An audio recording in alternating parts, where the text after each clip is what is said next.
차세대 기술 개발을 위한 그런 노력들이 과거처럼 원활하게 될 수 있을까에 대해서는 조금은 물음표가 달려있긴 합니다. 저는 SK하이닉스는 올해 뭐 90조 정도 혹은 뭐 100조 정도의 이익을 만약에 벌어들인다면 캐파 관련해서 자금 이슈 관련돼서는 별로 문제될 건 없다라고 보고 있는데, 삼성전자의 속도에 맞춰서 할 거냐 아니면 삼성전자는 논의의 문제니까 자신들의 스케줄에 맞춰서 할 거냐 정도의 문제고, 그 다음에 실제로 캐파 싸움을 하게 되면 아무래도 삼성전자를 넘어서기에는 조금 어렵다라는 것도 분명히 우리가 인지를 해야 될 것 같습니다. 전기차 측면에서 현대차가 다른 레거시 차에 비해서 월등히 잘하고 있는 건 맞으나, 지금 유럽 쪽에서 치고 들어오는 중국을 효율적으로 막아내지 못하고 있는 것으로 보이고, 그 다음에 지금 우리나라에서 만약에 이익이 조금 떨어질 경우 작년 기준으로 현대차 그룹의 이익이 한 20% 가까이 줄었는데 올해도 그 정도 수준이거나 그것보다 조금 떨어지지 않을까? 자율주행 이슈도 그래요. 자율주행도 뭐 비슷하다고 얘기하시는 분들 많은데 천만의 말씀이죠. 이미 자율주행이 거의 완성된 것과 비슷한, 자율주행이 지금 된다고 하는 사람은 아무도 없습니다. 완벽한 자율주행은 언제 될지는 아무도 몰라요. 근데 어쨌든 지금 현재 미국이나 중국에서 돌려봤을 때 중국의 하이엔드 쪽, 뭐 화웨이를 포함한 일부 기업들, 그 다음에 테슬라를 제외하고 이 정도 할 수 있는 기업이 있나? 없잖아요. 현대차의 지금 자율주행 수준은 남들과 비슷한 정도의 수준이잖아요. 엔비디아의 박민우 사장이 와서 잘하긴 하겠지만 어쨌든 엔비디아 거를 커스터마이징 하는 거란 말이죠. 그러면 이것의 가치를 테슬라의 가치와 동일하게 볼 수 있나? 그것도 한 20대, 30대 정도 돌리는 거 가지고 저는 그건 동일 비교가 안 된다라고 보고요. 가장 더 중요한 건,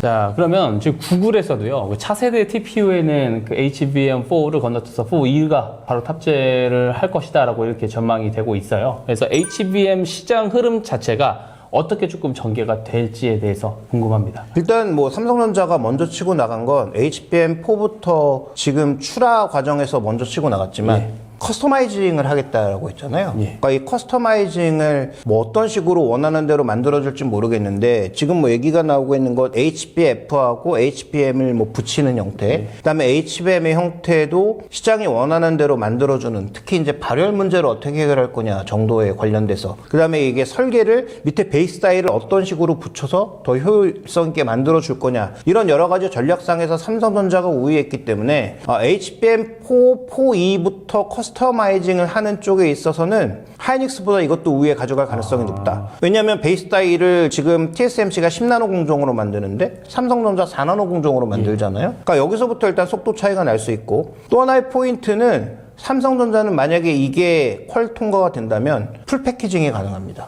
왜냐하면 훅 처리까지 다 할 수 있으니까, 그런 베이스 타일을 만들어서 소위 이제 전체 풀 패키징까지 하는 게 그건 평택에서 가능해지거든요. 클러스터. 그러면 테일러에서도 그 비메모리 쪽에서 가능해지고, 여기서 만약에 이제 메모리 쪽, HBM 쪽에 풀 패키징이 가능해지면 SK하이닉스는 아무리 잘 만들어봐야 패키징하러 대만으로 갔다가 다시 미국으로 보내는 형태로 가야 되잖아요. 그러면 HBM 뭐 4E를 똑같이 만들어서 싸다고 한들 운송료를 따지면 과연 HBM에서 SK하이닉스가 과연 장악할 수 있을까? 라는 포인트를 우리가 또 가져갈 수가 있는 거죠. 그러니까 지금 여러 가지 증거를 놓고 봤을 때 여전히 둘 다 주가는 오르겠지만 기회가 누구한테 더 많이 돌아갈 거냐의 싸움으로 보면 이쪽은 제가 삼성전자 쪽에 좀 더 무게를 둘 수밖에 없다. 이미 주가로 이걸 말해주고 있다. 전 그렇게 이해하고 있습니다. 그러면 SK 하이닉스에 대해서 그래도 조금 더 듣고 싶거든요. 그래서 하이닉스의 자금 조달 이슈에 대해서 어떻게 좀 해석을 하는지 한번 좀 들어보고 싶습니다. 그 그룹 차원에서 보면 여전히 조금 힘든 측면이 있죠. 뭐 SK텔레콤이 돈을 잘 벌고, 그렇지만 작년에 그 여러 가지 이제 정보 유출 이슈 때문에 뭐 실적을 많이 못 낸 부분이 있다고 하더라도 돈 잘 벌고 있고, 그 다음에 SK 정유 부분은 조금 회복되고 있는 부분이 있고, 그렇지만 SK온이 여전히 돈을 잡아먹는 하나의 흐름이 되고 있기 때문에 SK그룹은 SK온을 살리기 위한 전사적 노력을 지금 하고 있는데, 이게 생각만큼 그렇게 빨리 살아나진 않고 있는 문제가 있어요. 근데 SK하이닉스는 자체적으로 워낙 돈을 잘 벌고 있고 이익률이 너무 높으니까 여기는 일단 문제가 없죠. 근데 아까도 말씀드렸던 것처럼 소위 캐파 캐파 싸움을 하면 지금 여전히 현금 시체 100조를 들고 있고 돈을 올해 120조 정도 벌 것으로 보이는 삼성전자와 과연 돈 싸움을 할 수 있을까?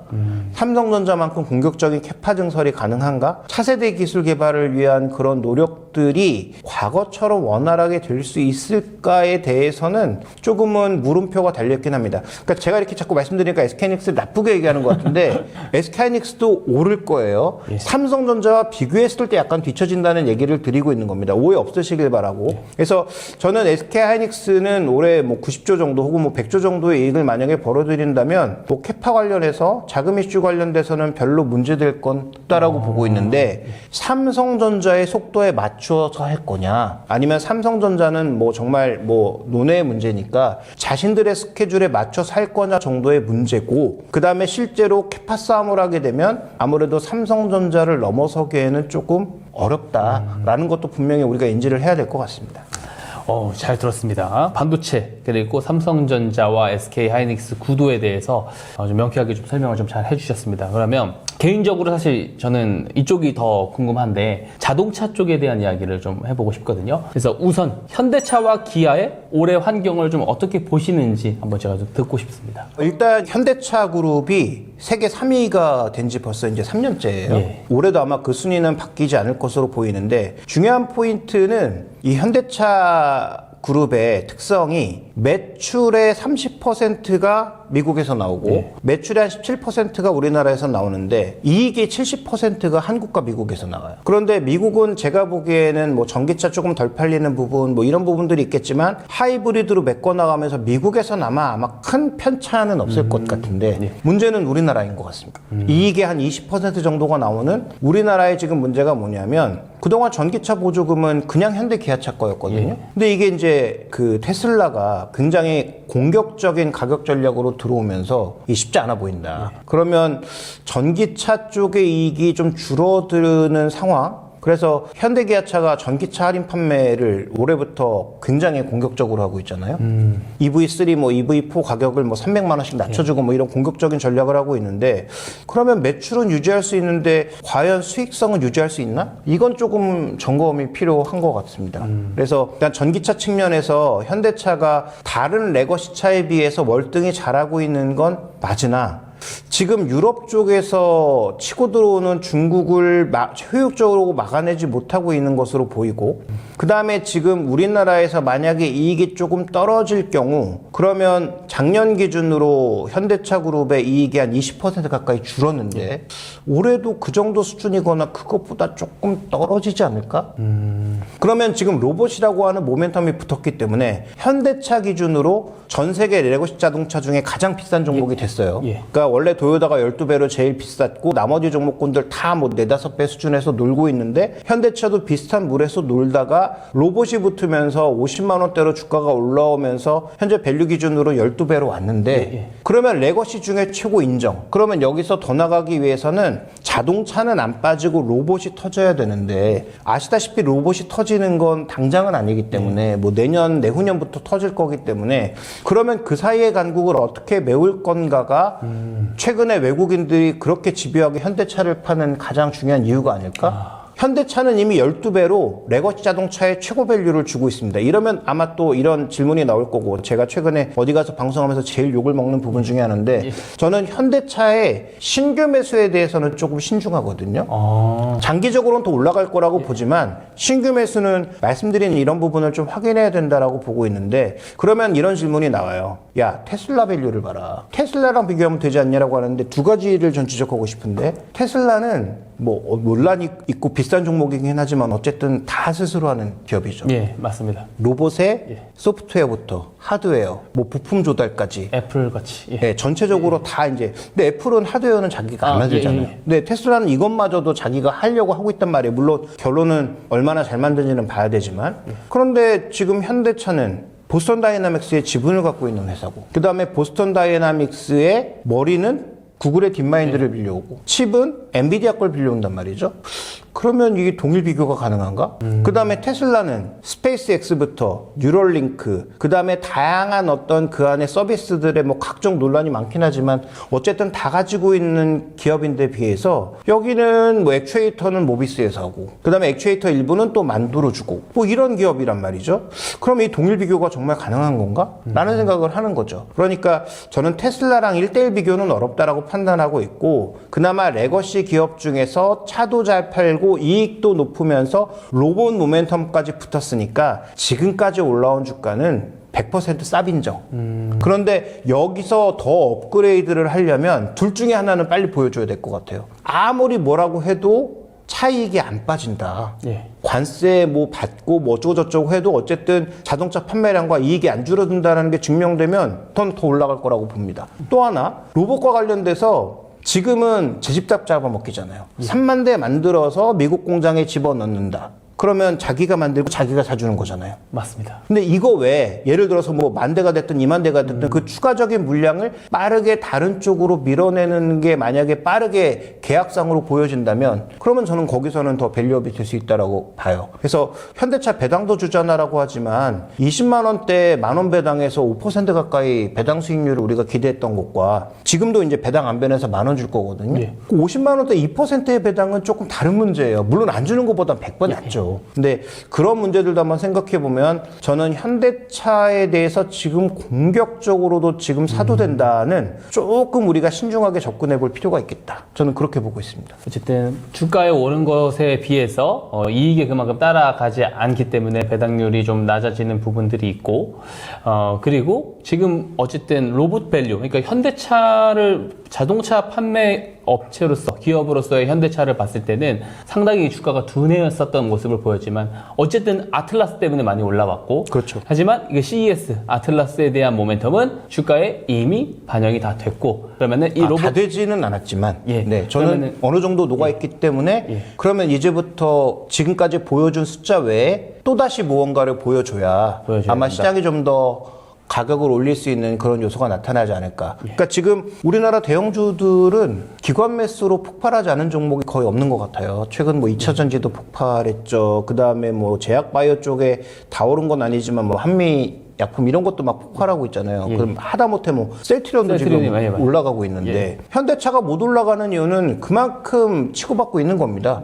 20만 원대부터 투자했던 외국인들 입장에서는 야 줄만한 밸류를 다 줬다고 생각하고 지금 이제 로봇에 이제 약간 환상을 가지고 있는 사람들 입장에서는 야 100만 원 가야지 뭔 소리냐라고 하고 있는 건데 이게 지금 이 충돌하고 있는 과정에서 과연 공격적으로 사는 게 맞나? 그러니까 중단기적으로는 저도 좋게 봐요. 더 올라갈 거라고 보는데 과연 지금 가격에서 이렇게 치열하게 치고받고 있는 구간에서부터 사는 게 과연 맞나? 저는 현대차 20만 원, 20만 원 초반에는 굉장히 긍정적으로 작년 여름에 얘기했던 사람이거든요.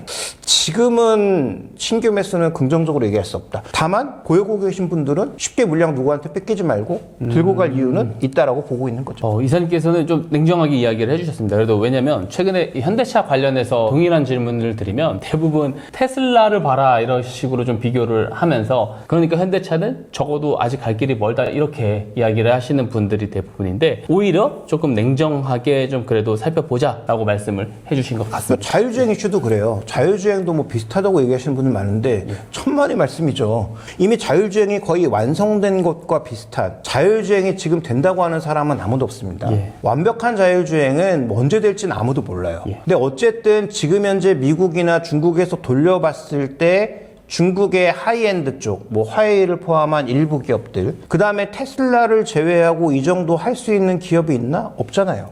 현대차의 지금 자율주행 수준은 뭐 남들과 비슷한 정도의 수준이잖아요. 엔비디아의 박민우 사장이 와서 잘하긴 하겠지만 어쨌든 엔비디아 거를 커스터마이징 하는 거란 말이죠. 그러면 이것의 가치를 테슬라의 가치와 동일하게 볼 수 있나? 그것도 한 20대, 30대 정도 돌리는 거 가지고 저는 그건 동일 비교가 안 된다라고 보고요. 가장 더 중요한 건 물론 테슬라도 하드웨어 3는 업그레이드가 안 된다는 약점이 있습니다만 그래도 테슬라는 과거의 OTA를 통해서 과거차가 소프트웨어 업그레이드를 통한 업그레이드가 되는데 현대차는 지금부터 나오는 차는 업그레이드를 해줄지 모르겠는데 과거에 판 몇 천만 대의 차들이 업그레이드가 되나? 여긴 아예 안 되는 문제가 있잖아요. 그러니까 자율주행의 속도에서 비교 자체가 불가능한 거예요. 그러니까 저는 테슬라와 동일 비교하는 거는 제가 보기에는 많이 나가도 너무 나갔다라고 생각하고 있고, 뭐 또 욕을 엄청나게 먹겠습니다만 어쨌든 뭐 그건 제가 감수해야 될 몫이니까 저는 그래서 동일 비교는 하지 말고 현대차만의 또 강점이 있으니 아까 말씀드렸던 이익이 안 빠지거나 아니면 말씀드렸던 로봇 쪽에서의 추가적인 숫자가 나오면 당연히 주가는 더 올라간다라고 보고 있습니다. 현대차에 대해서도 이렇게 뭐 잘 한번 들었습니다. 자, 결국에는 현대차가 다시 한번 좋은 평가를 받고 시장에서도 좀 부각을 받기 위해선 로봇 쪽에 대한 넘버가 좀 보이면 좋겠다 이렇게 말씀을 해주셨습니다.